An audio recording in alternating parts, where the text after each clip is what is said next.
One item of legislation, in this particular instance in Switzerland, affected 65 international sporting organisations, or ISOs. So automatically, we've got 65 bodies that previously wouldn't necessarily have been recognised as being exposed politically, but I'm going to include people like FIFA. Obviously, you've got UEFA and you've got the Olympic Committee in there as well. And where the potential exists for significant contracts from a financial point of view to be awarded, clearly there is an enhanced risk of bribery and corruption. And sadly, they've proven us right, not wrong. So all of a sudden, we now have a situation where individuals that probably are on the boards of numerous different companies or have exposure to different jurisdictions multiply that exponentially.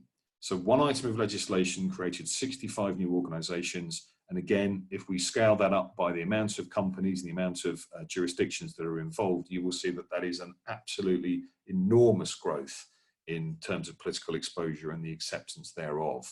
So again, this is a point that we were trying to get across to say just one very small stone thrown into a pond has created some very, very significant ripples. And rightly so, because the risks were there before, but we weren't necessarily doing an awful lot about it as an industry. So that's quite a visual representation. Nikki, anything that you wanted to add with that? When these new regulations come out, there's normally ample lead time. And the recommendation would be to monitor new regulations in applicable jurisdictions.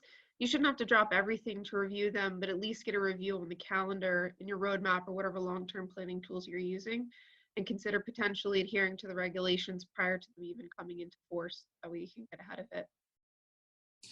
I'd certainly agree with that. And from a regulatory point of view, it's always useful to be able to demonstrate that you are in fact ahead of the game and that you understand what the risks are. I don't necessarily want to use the expression minimum standards, but that is effectively the way that the industry will perceive many of the regulations.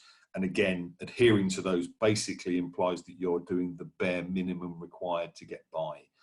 So if you're an organisation that doesn't really accept the bare minimum as being adequate, then you will probably raise your standards to ensure that your risk is robustly managed and that you are horizon scanning as well. And as we touched on before with things like the 6th Anti-Money Laundering Directive, you can see what's coming down the pipe and you can understand, for instance, environmental crimes, which may not necessarily be front and centre of your compliance programme at the moment.